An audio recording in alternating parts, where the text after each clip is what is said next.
is a great pleasure to join you today. On this annual observance, we renew our pledge to freedom of the press. Article 19 of the Universal Declaration of the Human Rights guarantees everyone the right, and I quote, to seek, receive, and impart information and ideas through any media and regardless of frontiers.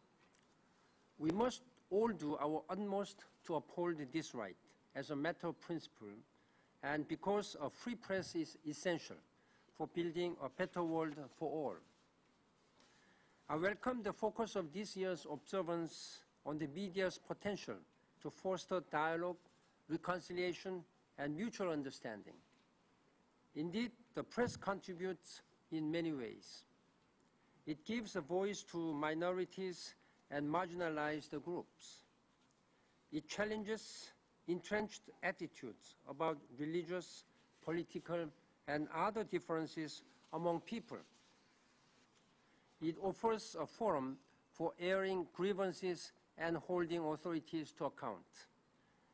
And in societies recovering from armed conflict, it can promote good governance and trust between former antagonists. This work contributes to stability and democracy and should be encouraged. Journalists should be able to do their job free of intimidation and harassment. They should not have to self-censor themselves out of fear. But, ladies and gentlemen, as we know, journalists often face grave and mortal risks. According to the Committee to Protect Journalists, 11 journalists have been killed in the line of duty so far this year. Reporters Without Borders puts the number even higher at 18. One of those journalists, Lasantha Wickramatunge of Sri Lanka, was awarded UNESCO's World Press Freedom Prize for 2009 in a ceremony 3 days ago in Doha. I have called on the government of Sri Lanka to ensure that those responsible for his murder are found and prosecuted.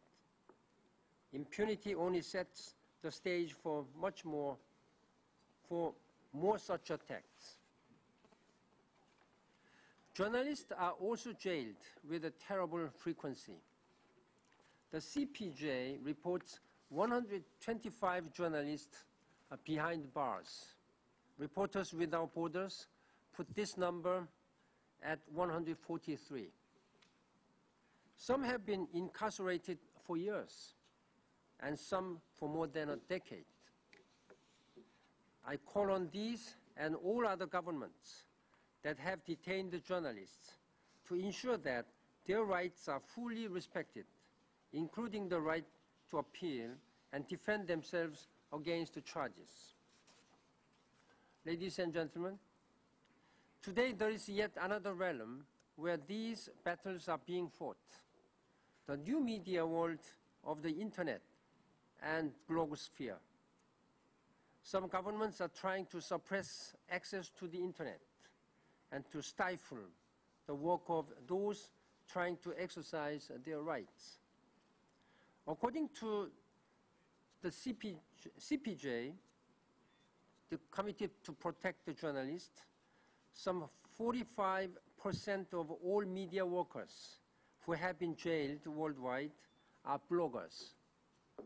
I urge all governments to respect the rights of all these citizen journalists who may lack the legal resources or political connections that might assist them in gaining their freedom.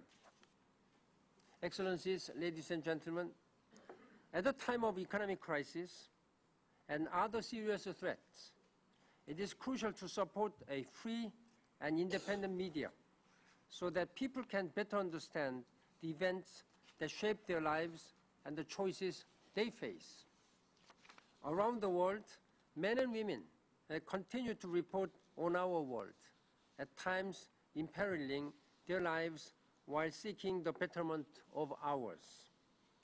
As we join together to mark World Press Freedom Day, let us resolve to safeguard their freedom, safety, and rights, which benefit us all.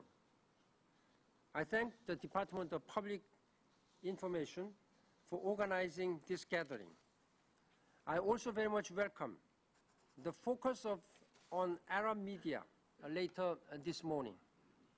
What happens in the Arab world matters to all of us and has valuable lessons for all of us. Our distinguished guests possess a wealth of knowledge about the media environment in which Arab journalists work, the opportunities and potential, as well as the constraints. I thank them for joining us and look forward to learning about the results of your discussions. Thank you very much.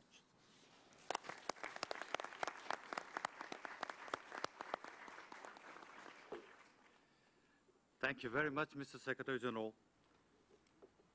I would now like to invite you all to observe a minute of silence in tribute to the women and men of the media who have lost their lives in their efforts to uphold the right of people everywhere to be informed about what is happening around the world.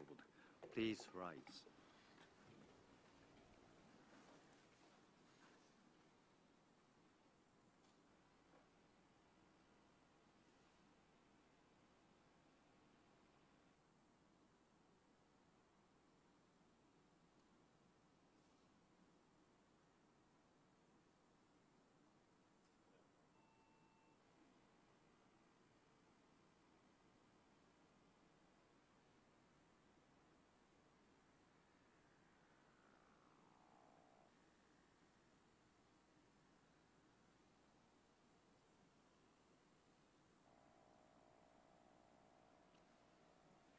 Thank you.